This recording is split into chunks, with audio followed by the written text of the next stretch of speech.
Boa tarde, amigos. A paz de Cristo. Eu tenho uma mensagem do coração de Deus para a vida de cada um de vocês que está em Marcos 3:21.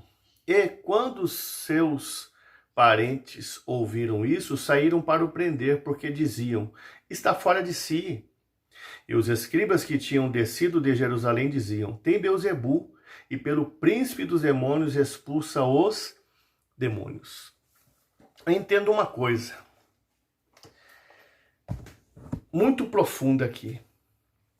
Uma coisa é os nossos inimigos não compreenderem e não aceitarem o plano de Deus para a nossa vida, o propósito, o desígnio, a unção, o chamado. Isso é uma coisa.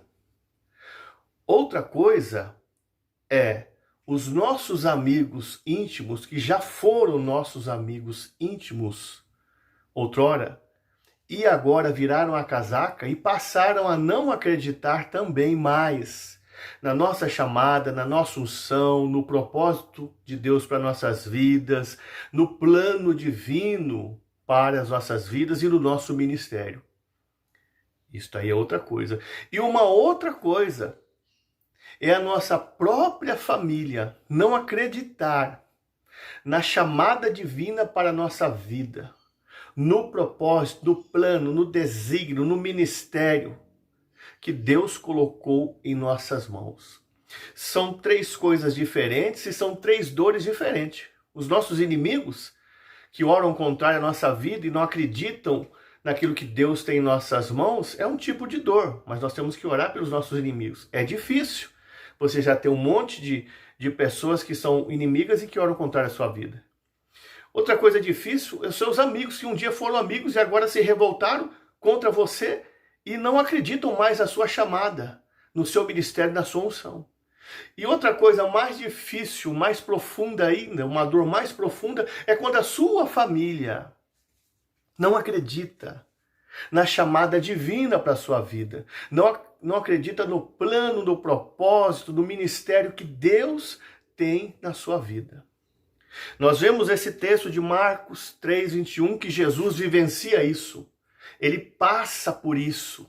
Ele tem essa experiência. Ele vai poder um pouco mais para frente, como nós vamos averiguar aqui, mandar Lucas escrever sobre o que ele viveu.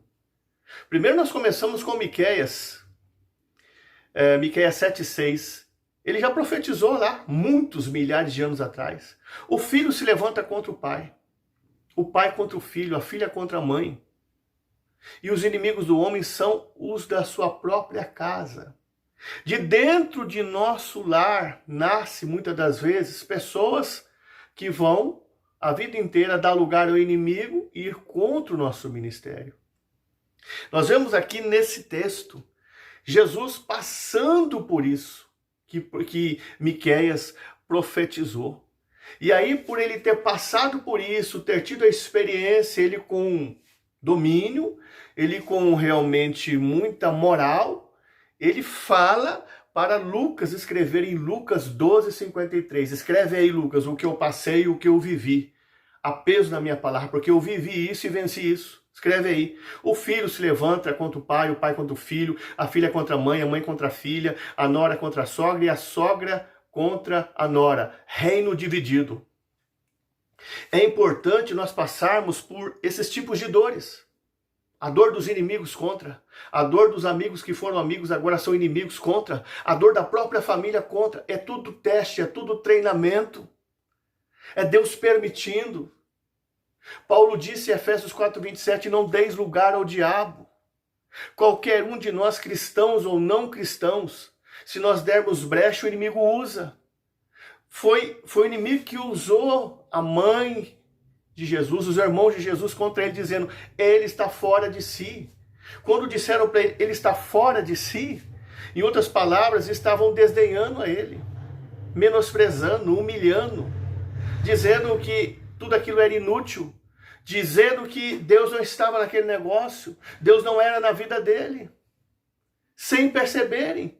Quer um exemplo disso? Pedro. Um dia Jesus chega para Pedro e diz para Pedro, olha Pedro, e para os demais discípulos também. Vão me entregar, vão judiar bastante de mim, vão bater em mim, vão me maltratar, depois vão me crucificar e eu vou morrer. Era o plano, o propósito de Deus para a vida dele.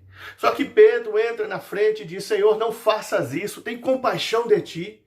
O que o Senhor disse para ele? Para trás de mim, Satanás. Não disse para trás de mim, Pedro, porque ele sabia que quem estava dizendo isso é aquele que estava dentro de Pedro, Satanás. Para trás de mim, Satanás, porque não conhece as coisas de Deus e tão somente aquelas que vêm dos homens. Nós temos que entender uma coisa: vamos passar por diversos tipos de dores. Os inimigos serão contra. Amigos que um dia foram amigos serão contra um dia.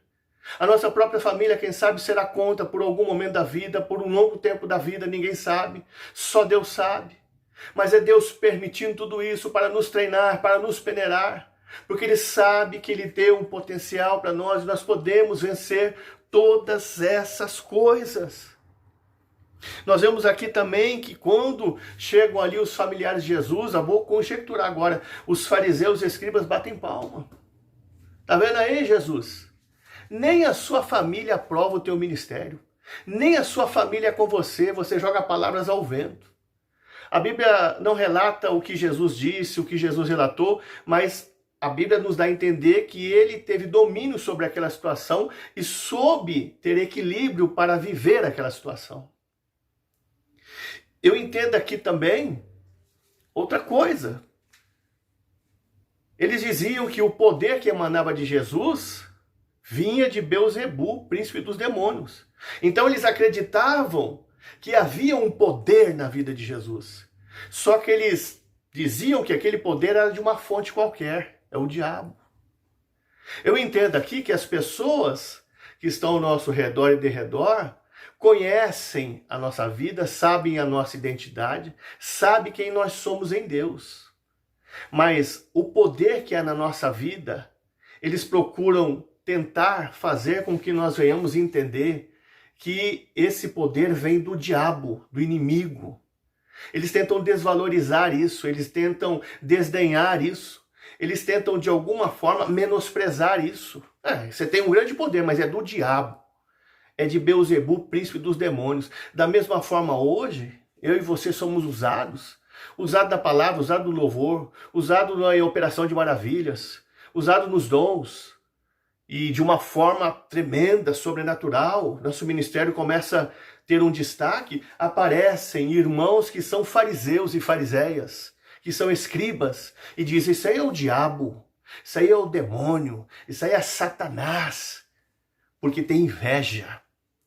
Eles sabiam que existia um poder na vida dele, mas atribuíram esse poder ao diabo. Eles sabem que Deus é na nossa vida, que é um poder na nossa vida, nós temos uma identidade, mas eles atribuem isso ao demônio, ao diabo.